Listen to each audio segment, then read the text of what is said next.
I think everyone wants to just slap AI onto anything that they put like a chat GPT wrapper around. I like to kind of buck the trend. So when everyone's going and flocking to AI this, AI that, let's throw the AI on it. I don't think, AI isn't actually always the best solution. So it actually can cause more problems than it fixes, right? I think that's one of the learnings we had here is instead of creating like an AI tool that builds emails for you, we already know what works really well. So we're just going to like constrain the parameters a lot more. So, it doesn't really use AI because we already have a pretty good idea about like what the email should look like for you.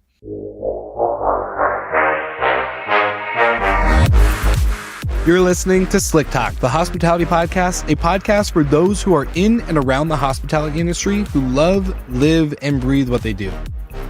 You can join us for candid and unscripted conversations with hospitality experts and founders as we go deeper into their personal stories while they're sharing their triumphs and trials that got them to where they are today.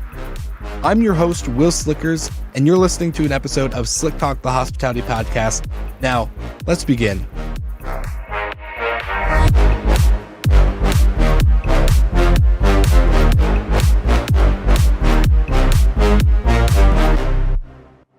All right, we're back with Arthur from StayFi. Welcome back, my friend. How you doing? I'm good. How's it going, Will? Oh, it's going good. It's been not too long. We had you on the pod a couple months ago. Now we're back. Lots to talk about, but give us a quick high-level overview. How's the, end or nearing the end of 2024 looking for you? Yeah, 2024 was definitely a big year for StayFi. We've launched a ton of new products in the past year, grown a tremendous amount, and I'm just really excited to keep evolving this book direct space for short-term rentals and see kind of how guests continue to respond with, the concept of booking directly with trusted brands. And that's where we're really focused for the next year. Well, let's talk about some of these new products. What's been the most exciting one that you guys have just recently announced or have announced throughout 2024? Yeah, I'd say that the biggest gap that we saw with our customer base is the ability to send effective emails that actually convert into bookings. So that's what we were hearing from especially our smaller customers, people with less than 20 listings is, hey, I've collected hundreds or thousands of emails and phone numbers from all the guests that are staying with us. We're introducing our independent brand on our splash page when guests log into the Wi-Fi, but I don't know what to send. So we invested a lot this year in building out an improved email marketing tool where instead of kind of giving you a huge variety of options, because, the sky's really the limit when it comes to designing emails, we came up with a series of very prescribed templates of this is what you should send at certain times, and just fill it in with some basic details about, this particular focus that you want to have in the email, right? But basically, we've done 99% of the work for you in terms of the links, the properties. We can pull a ton from your PMS, all that stuff. So we call them kind of one-click campaigns. And we've seen a tremendous increase in the amount of emails our customers are sending because we've made it so much easier for them. So that's definitely the most exciting thing is just seeing more people be able to leverage the data that they're collecting and to actually result in terms of bookings for their business. How did you guys find that out in the sense of what worked or didn't work for a one-click campaign and kind of, I don't know, I'm assuming tons of A/B testing either with particular customers or what was the kind of method behind the madness there? Yeah, we did a few things. Like one is we've done some surveying and user testing of our customers, especially those that said they love StayFi, but we actually didn't see them doing very much marketing. So kind of understand like what the gap is there in terms of like, why weren't they more actively marketing their properties or their business to their past guests? And then because we have, at this point, enough scale, we can actually look across emails that our customers are sending and see which types of emails are those that get the highest click-through rate and highest conversions. So we have such a large sample size of what people are sending now that we could look at, hey, what are the best practices that we see our customers using? And then how do we bring that knowledge to basically so that everyone can use it? So we have a bunch of one-click campaigns we launched, and then we're continuing to launch more and more. The one I'm most excited about that's coming up is like a last-minute availability campaign where we'll actually look at your software, see which properties have availability in any given window that you provide us, and then we'll actually create the email for you featuring those properties, the prices, and the dates that they're available. So kind of doing all that work for you so that you can actively market the nights that you actually want to get booked through this email. All right, Slick Talkers, sorry to interrupt. As you know, great partners at Minute have sponsored this episode. They sponsor the show. So every episode is filled with amazing minutes. No pun intended. So if you don't know who Minute is or what they do, we see that we have a lot of new Slick Talkers out there in the world. So one, thank you for tuning into the show. Every listen, every time you hit play means so much to me and to my team. So thank you. But if you are new, Minute is an amazing noise detection device. Not only do they measure noise decibel levels inside of your vacation homes or your hotels, they actually can detect smoke. Not only that, if you're an outdoor kind of a unique stay person or just have an amazing outdoor amenities for your guests, from pools to hot tubs to cookout pads, all the stuff, they have an outdoor sensor that is specifically made for outdoor noise, because I didn't know this, but noise outside and noise inside actually makes a difference. So you don't have to worry about constantly making sure, are people partying at your place? Are the cleaners there? Or like whatever, kind of issue might happen, you can get that peace of mind with Minute at your side. So as you grow, Minute will grow with you. They have an amazing team of support, and they have an amazing technology from hardware and the software. When the two marry, it's just a beautiful combination. We use Minute in all of our vacation homes and hotels with our management company, and it's the best decision we've made because we are so dispersed and we are so spread out that having Minute just is a necessity for our operations. So get with Minute, go to the link in the show notes, let them know that Will from Slick Talk sent you. They'll give you a sweet deal. And of course, you know the drill. We're back to the episode, and I hope you enjoy. How much AI is involved with all this? Sounds pretty AI-ified. Yeah, I mean, I think everyone wants to just slap AI onto anything that they put like a ChatGPT wrapper around. Yeah. I like to kind of buck the trend. So when everyone's going and flocking to AI this, AI that, let's throw the AI on it. I don't think, that's like, AI isn't actually always the best solution. So it actually can cause more problems than it fixes, right? I think that's one of the learnings we had here is instead of creating like an AI tool that builds emails for you, we already know what works really well. So we're just going to like constrain the parameters a lot more. So, it doesn't really use AI because we already have a pretty good idea about like what the email should look like for you. Obviously AI can like fiddle with copy, but that's now like so kind of baseline that I wouldn't even like emphasize that per se, right? Yeah. Because it's really not that special anymore. It's so first generation open AI, right? Exactly. Yeah. Well, it's really interesting. So I know, right, like I keep hearing this, and I'm sure you're hearing this in the industry too, right, Arthur, is that property management is hard, bookings are down, inventory is up, or supply is up, all these things. Obviously, everyone's wanting to optimize their current portfolio, but not a lot of operators, I think, really do. They're always kind of chasing the new listing.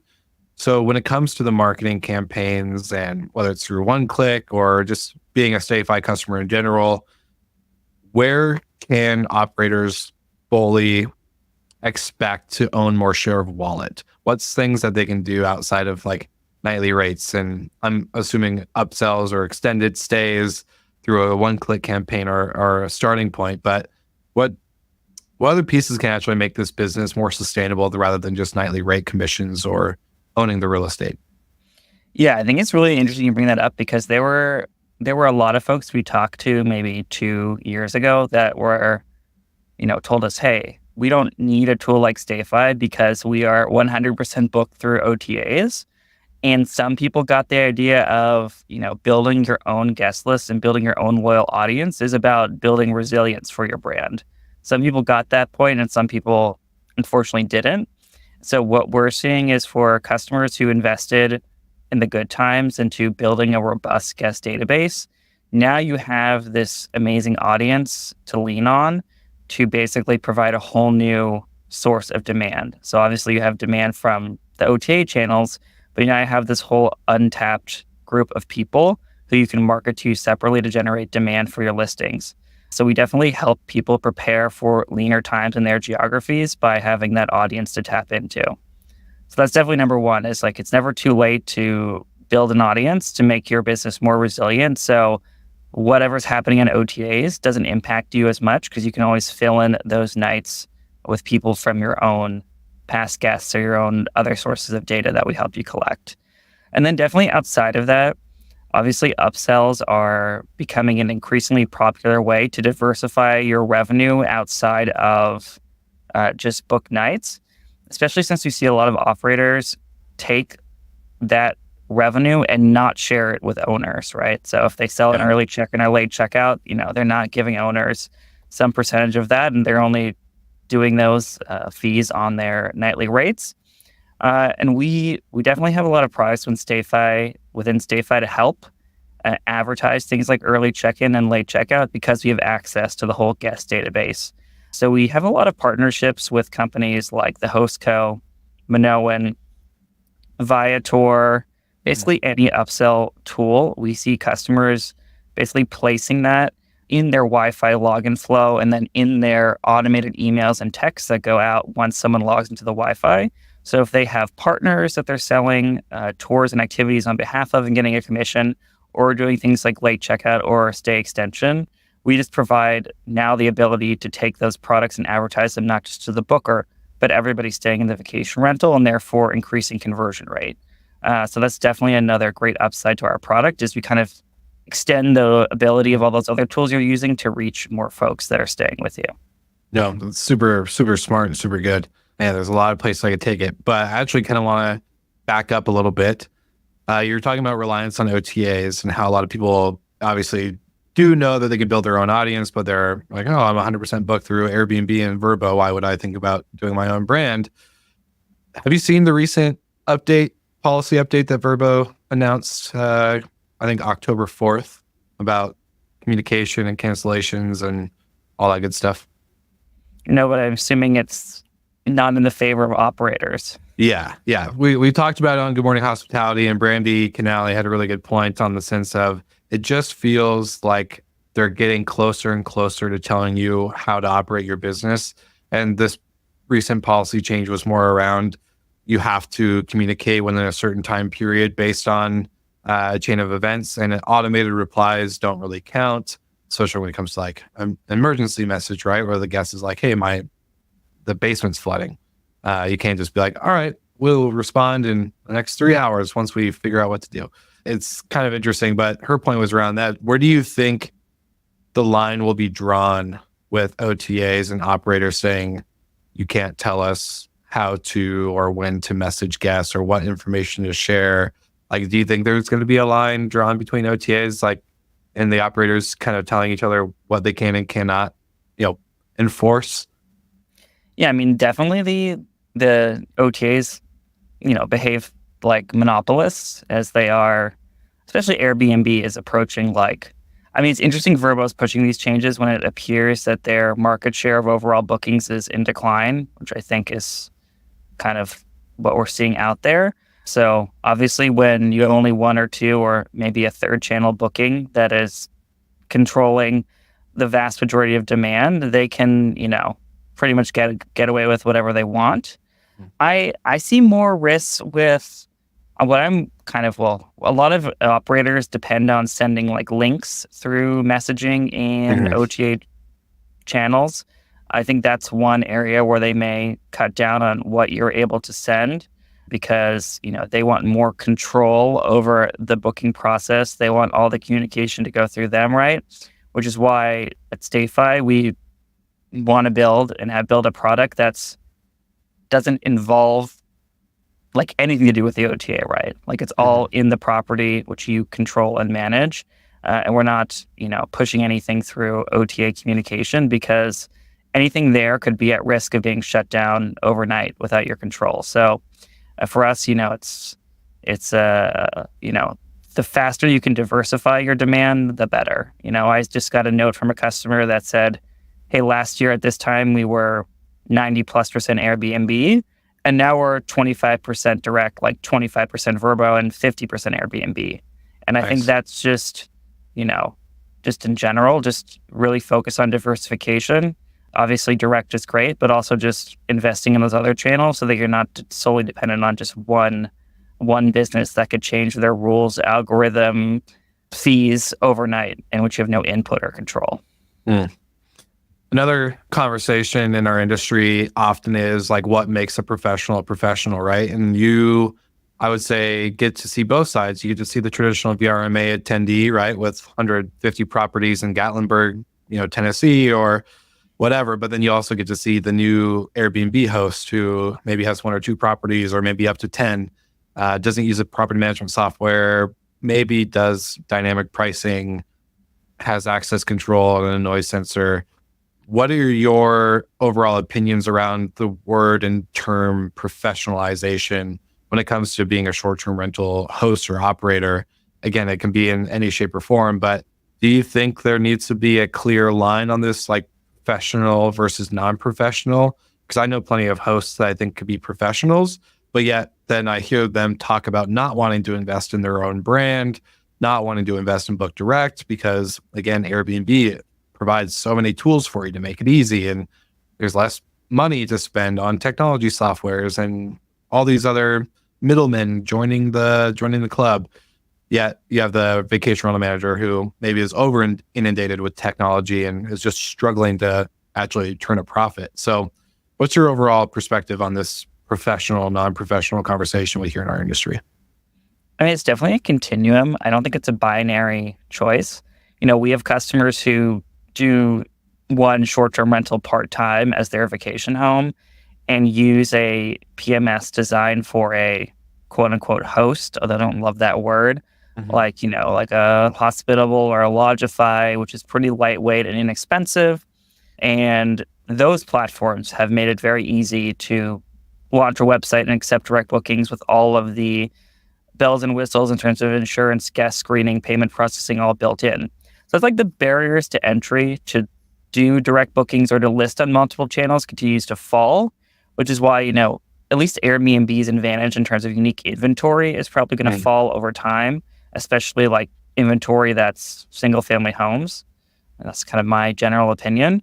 So, I think, but I think it's also totally fine for somebody who just rents, the shed in their backyard, not all year, to only be on Airbnb because they don't aspire to run this as a business, right? So there's nothing wrong with that. But we see a lot of people who start with that one property, and then we kind of think of them as like the Airbnb entrepreneur. They expand, they maybe manage on behalf of others, and then there's kind of a natural set of tools that they adopt over time, typically first a PMS with a channel manager, then a pricing tool, and then some type of guest engagement solution, whether it's like StayFi or some other product, right? So that's kind of like generally where we see those folks headed. Yeah. I think vacation rental management companies, you're totally right. There's definitely going to be tech stack consolidation. Obviously, there's going to be, a fight to see which tools can roll up enough features so that they're indispensable and they're providing enough value that they're not the thing that the property manager is going to take out. And that's definitely something we have top of mind of how are we going to be one of those indispensable tools, not a nice bell and whistle that's, easy to turn off or take out because it's not providing enough value. So for us, again, another big theme for this coming year is how to articulate the value we're creating for operators and do some of that analytics on behalf of our customers so they can see right in the StayFi dashboard what type and how much business we're actually generating for them.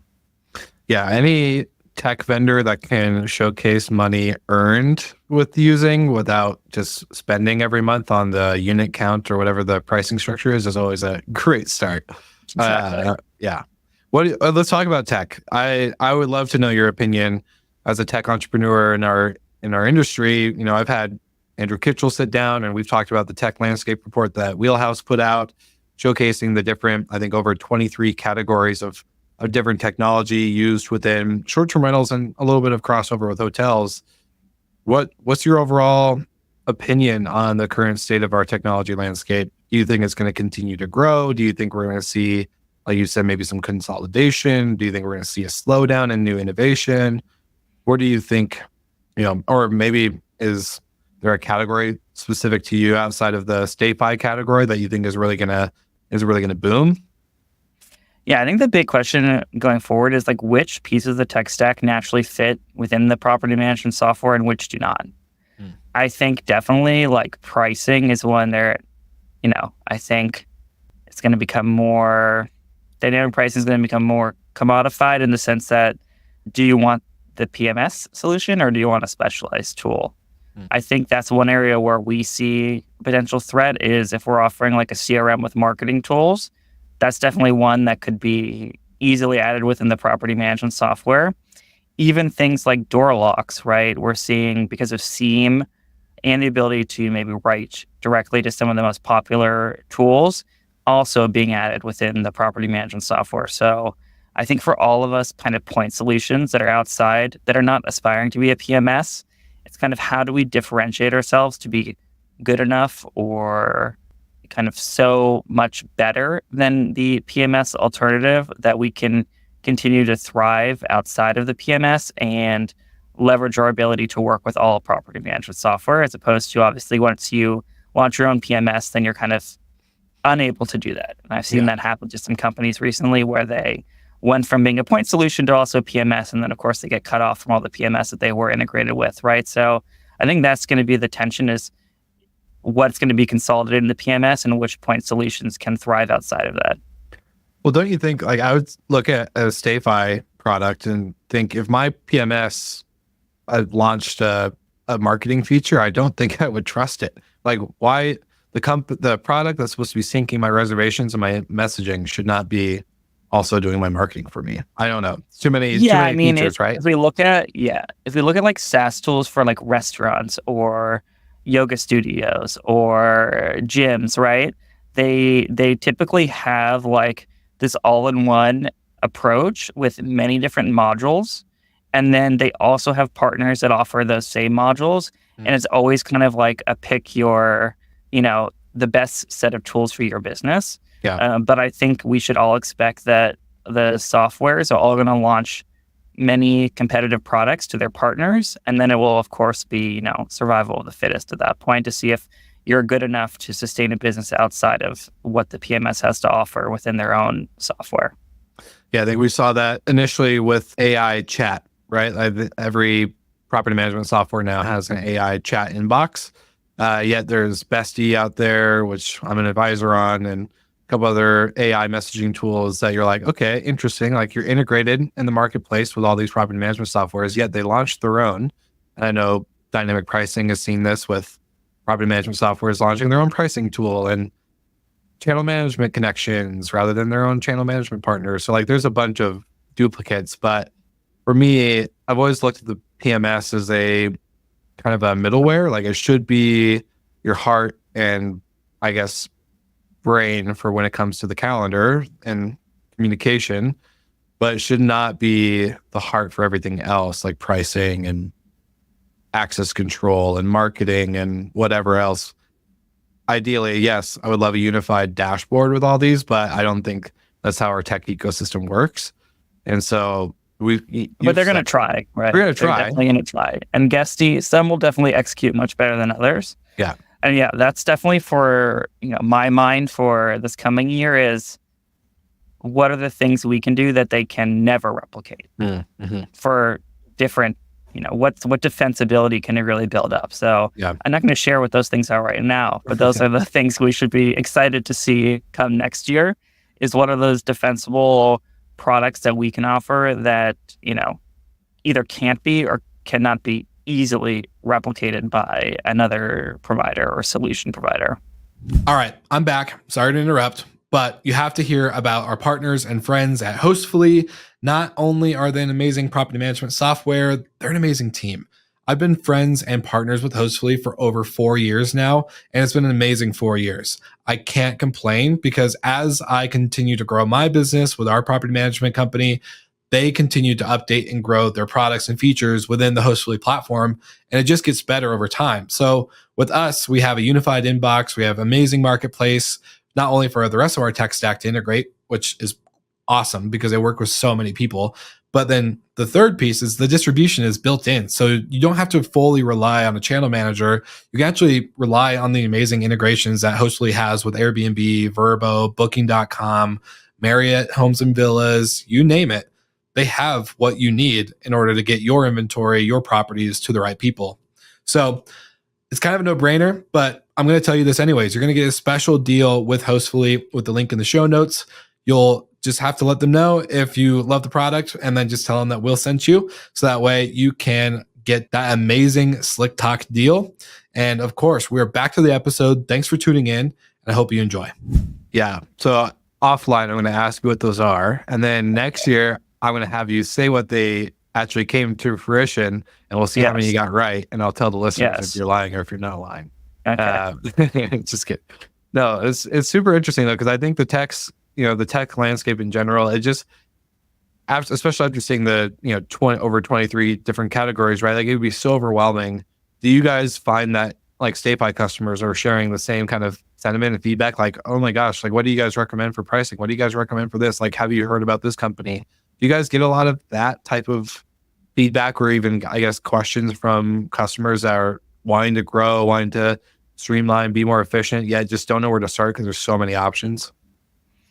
Yeah, I mean, I'd say at least what we have to provide is pretty uniquely differentiated, where we don't have a direct competitor that offers all of the things we do in one platform, which is definitely nice because obviously if you're going to look for a dynamic pricing solution, there's like real head-to-head comparisons. And obviously, I don't know the details of each product, but I'm sure there are obviously things that are unique to each one or that each one is better at, right? But, at least in that sense, like most people are adopting at least one and picking what it is.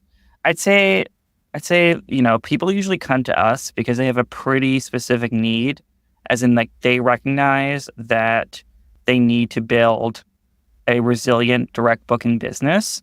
And they typically have heard from somebody else that we're the best way to do that. And so for them, it's more of a discussion of how are you going to fit into my tech stack and how do we get the most out of the tool and how does the sign-up process work, right? So we're typically not coming in and the only things that we typically would be replacing are like things that are not specific for vacation rentals. So we'll replace a MailChimp. Gotcha. So we're replacing like non-vertically specific software. We're not displacing vertically specific software within the space, which is also nice because we can take costs off the table because we provide, a same but cheaper version of MailChimp built for a vacation rental. So it actually makes a lot more sense than to use that type of tool. Yeah, and then typically they're not using something else because they signed up with us within at least vacation rental specific software. I'd say we don't typically give recommendations because everybody is our partner. So that's not really in our best interest either. I'd say we typically would just guide somebody to these are the 5 tools you should look at that do this. But most of our customers have the core pieces in place. Like they have a PMS. If they're using a pricing tool, they have a pricing tool. They may have an operations tool, and they might probably have some sort of access control, right? Mm-hmm. Those are kind of like the core pieces. And then we're something new and totally different that they're adding in. I love it. Well, I want to kind of ask you maybe a final question here in the sense of building brand in our industry, right? Like there's marketing, but there's actually building a brand and having mind share of the guests outside of the 8 hours they're staying inside your property to sleep or to maybe have dinner and be ready for the next event or conference or whatever it may be. So maybe I guess a good question for you, like within the StayFi ecosystem, what have you guys determined as a brand versus like just a marketing tool, right? Like maybe not marketing tool, but like how do operators distinguish themselves from marketing and actually acting as a brand? Do you know what I'm saying there? Like I'm trying to. Yeah, I don't think there's anything wrong just being an operator, to be totally frank. So I'll just say, like, you don't need to have a brand in the traditional sense that you think of, right? I'd say the driver of why, when we talk to guests about why they book direct, number one is still price by far. Like, it's, I'm getting the same thing, but each side is saving money. I mean, that's the real driver and main piece of customer education that you have to drive home, especially if you're on the smaller side, is if you book again with us, it's cheaper. It's often easier to present that message actually as a human and not as a brand. So if you have 5 listings and you on the OTAs are listed as yourself, like as the quote unquote host, driving that message from you personally is not a bad thing at all. And I actually think it can be advantageous that we're going from this kind of Airbnb or Vrbo, which is completely like inhuman, to like a human connection in terms of, I run this home and, this is better for everybody when you go direct. Obviously, brand building becomes more important as you scale, especially if you are a property manager and want to build a property management business, because the brand is valuable on both sides, right? Because this is the two-sided marketplace in that case. And there, what are you promising to guests that go above and beyond and is differentiated from OTAs, right? I think that's where you have to kind of key in there is, what is the generic Airbnb, or what does your guests perceive a generic Airbnb or a generic Vrbo to be?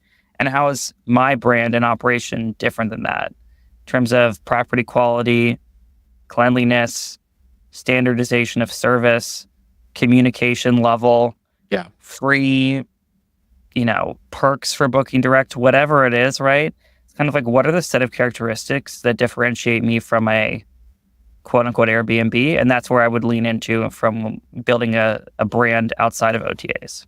Okay. I love that. And my actual final question will be around Airbnb specifically. What are your thoughts around them designing and building tools to make it easier for hosts to operate in the app or operators to stay in the app, around not only like group messaging, but now they're creating like a host marketplace and all these other things. Do you see this as a potential threat to the tech ecosystem already existing within short-term rentals? Or do you think it's just a kind of a media PR play? A lot of people like to, talk about the PR engine that is Airbnb, but I don't know, just want your overall thoughts on their changes as a platform more than anything. Yeah, I mean, there's a huge, significant percentage of Airbnb listings that are only listed on Airbnb, and I think it makes a total sense to build a set of services around those operators who are not sharing their inventory via a PMS manager or like from a channel, right? Mm-hmm. I don't think we know precisely like what percentage that is. I think people have done studies on like what percentage of Airbnb inventory is unique or not. Yeah. So it makes a total sense, for a publicly traded company to basically say, how can we make sure that these operators stay completely within our platform and we own everything end to end so they can't leave us, right? And we know that Airbnb doesn't talk about vacation rental management companies as an important customer, right? They want to like ignore and pretend that they don't exist. And that's fine, right? That's kind of like their little white lie or whatever you want to call it, right? Mm-hmm. It's presenting a brand that doesn't really gel with how their business really operates. So I don't really perceive it as a threat. I don't think they're going to, what are they going to do? Tell everybody you can only list on Airbnb and you can't list on any other platform? And at that point, they would need to have 90+% market share and actually be like a monopoly, right? Mm-hmm. And hopefully then they would get some nice scrutiny from Alina Khan or somebody else, right? If they went down that path completely. Yeah. So, hopefully the FTC will protect us from total monopolization of the short-term rental industry. So one can only hope. Yeah. Well, that's what I was going to say, man, open up a whole new can of worms right at the end. Yeah, right. No, that's super good. Well, this episode's coming out after VRMA. So any final thoughts or messages for those who maybe were in attendance or that are listening? Yeah, I guess after the whole industry getting together, what's some final messages or pieces you'd love to leave the listeners with? Yeah, I mean, I definitely think VRMA is definitely I think one great thing coming out of VRMA will probably be, unfortunately, we are about to have another hurricane hit a very high density set of markets for vacation rentals. Yeah. And I know for us, we have taken, a very proactive stance of, if you're impacted by this, and I know other partners have just done this as well, we definitely don't want to charge you, and we want to give you as much time as you need to hopefully put the pieces back together and rebuild your business. So I definitely think we're going to see that, hopefully resilient coming together to support operators in areas that are impacted by natural disasters, because unfortunately many of our top destinations as an industry are in those types of destinations that see that. Mm-hmm. I think it also will be interesting to see, lots of discussion about how VRMA attendance is in decline. I'll be curious to see how first-time attendees react to the sessions and the panels, why they came to VRMA for the first time, kind of how they heard about it. Mm-hmm. I don't always think they're doing the best job marketing themselves, so I'm just kind of curious to see what's working and what's not working. And definitely going to check out a ton of the new tools that are there. I looked at the vendor map and I'm I haven't heard of, tens of these companies. Yeah. So there's definitely a lot of new interesting things popping up in the space. And I think VRMA is always a great opportunity to go and check out new technology. I remember my first VRMA and nobody knowing what the StayFi was, and people thought we were internet service provider, and people were very confused. Yeah. So it's always a little intimidating. So definitely, be nice to the new people and be genuinely interested in what they have to offer. So I'm definitely going to go talk to all of those folks because I know exactly what that's like. 100%. No, very well said. I could not have more of the same sentiment that you do. So Arthur, this has been such a fun episode. I know it's quick for a Slick Talk episode. Normally we're 50, 60 minutes, but I think we packed a couple punches within the 30 minutes of the recording today. How do you feel about it? Great, Will. It's always good chatting, and look forward to seeing you in real life shortly. Yeah, we'll see you in about a week. Obviously, this is all going to be published afterwards, but super thankful for your time today. Thank you for joining us on the show. And for all the Slick Talkers, make sure you like and subscribe to all things StayFi. Arthur has amazing knowledge around the industry and just is a great resource. So make sure you follow and give them all the love. And so, yes, like always, we'll see you guys again next week.